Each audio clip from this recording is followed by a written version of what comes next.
세계 종합보육센터 태권도장. 살다 보면 상대방에게 왜 그런 선택을 했냐고 물어볼 필요가 없는 것들이 있습니다.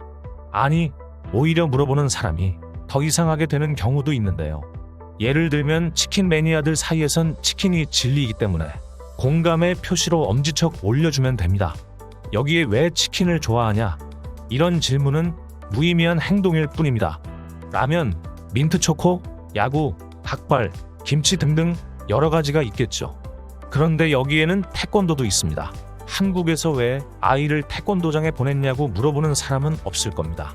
있다면 어느 태권도장에 보냈냐 정도겠죠. 한국인들은 태권도를 격투 기술로 생각하기보다는 그냥 생활의 일부로 인식하는 경향이 강합니다. 특히 아이 때는 더 그렇죠. 아이들은 태권도장이라 지칭하지 않고 태권도 학원이라 지칭합니다. 또 태권도 관계자들이 이런 현상을 수치스러워하지도 않습니다. 어찌 보면 태권도 관계자들의 목적도 많은 사람들의 사랑을 받는 생활 스포츠가 되는 것이지 강호의 고수를 가리는 데 있지 않습니다.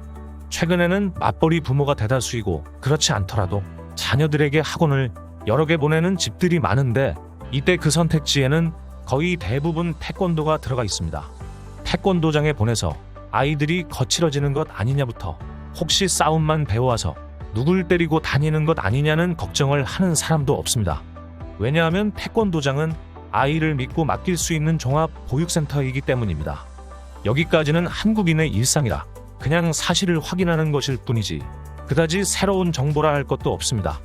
오히려 위에서 말씀드린 것처럼 한국인이라면 누구나 아는 사실을 재차 설명하는 게 더 이상할 수도 있습니다.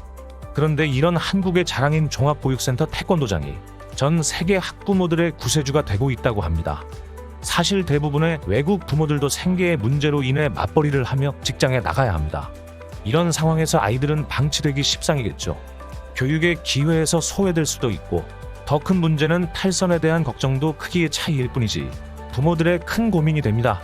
따라서 어느 나라건 아이들이 바로 자라고 더 좋은 교육을 받게 하고 싶은 부모 마음은 인지상정입니다. 그렇지만 한국 같은 학원 시스템의 범람으로 사교육 시장이 형성돼 있는 것도 아니고 나의 아이를 특별하게 키우기 위해서는 감당할 수 없는 비용이 들어가곤 합니다. 그런데 여기 한국의 태권도장이 외국에 수출되기 시작합니다. 절도 있는 동작과 화려한 격투 기술로서의 태권도도 매력이겠지만 격투 기술을 배우기 전에 예절을 먼저 가르칩니다. 매일 기압과 품새를 익히며 몸을 쓰다 보니 아이는 하루가 다르게 건강해집니다. 태권도장에서는 아이의 배경을 보고 평가하지 않습니다. 어차피 수업료인 관비도 합리적 수준이고 똑같이 받기 때문에 차별 없이 누구에게나 공평하게 규칙이 부여되고 이걸 따르냐 아니냐가 여기서 인정받는 기준이 됩니다. 세상의 모든 부모들은 자신의 아이가 예의 있는 아이로 자라기를 바랍니다. 그런데 태권도장 등원부터 하원까지 규칙과 절도를 내내 강조하다 보니 아이의 인성까지 바뀌게 됩니다. 그런데 놀랄만한 일은 지금부터 시작됩니다. 안 그래도 부실한 학교 급식 먹고 온 애들한테 간식까지 챙겨주고 공부까지 챙겨줍니다. 때 맞춰서 도장으로 픽업 서비스, 캠핑 프로그램으로 단체 생활에 대해 지도해주기, 학교 숙제 봐주기, 미술 공부, 글쓰기 연습, 심지어 컴퓨터, 코딩까지 가르쳐주는 곳도 있다고 합니다.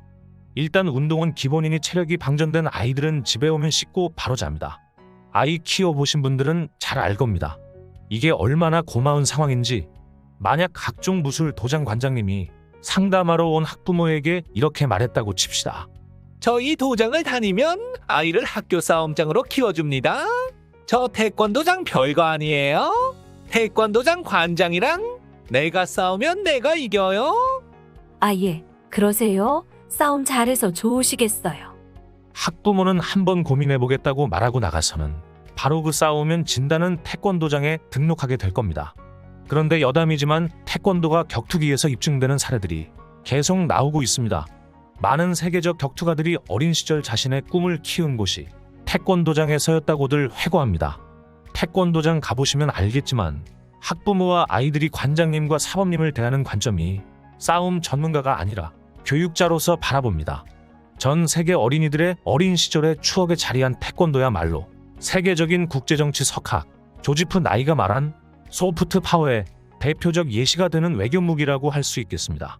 이제는 세계축구연맹 피파에 필적하는 가입국 수 많은 나라의 군인과 경찰이 교육받는 격투기, 올림픽에서 소외되었던 많은 나라들에게 금메달의 꿈을 실현시켜준 고마운 스포츠. 태권도는 멈출 수 없을 정도로 커졌습니다. 세계화 전략이 성공했다고 볼 수도 있겠죠. 사이즈가 커지다 보면 조직 운영에 우여곡절이 없을 수는 없겠지만 지금까지 그랬듯이 잘 헤쳐나가리라 봅니다. 대한민국 태권도 화이팅!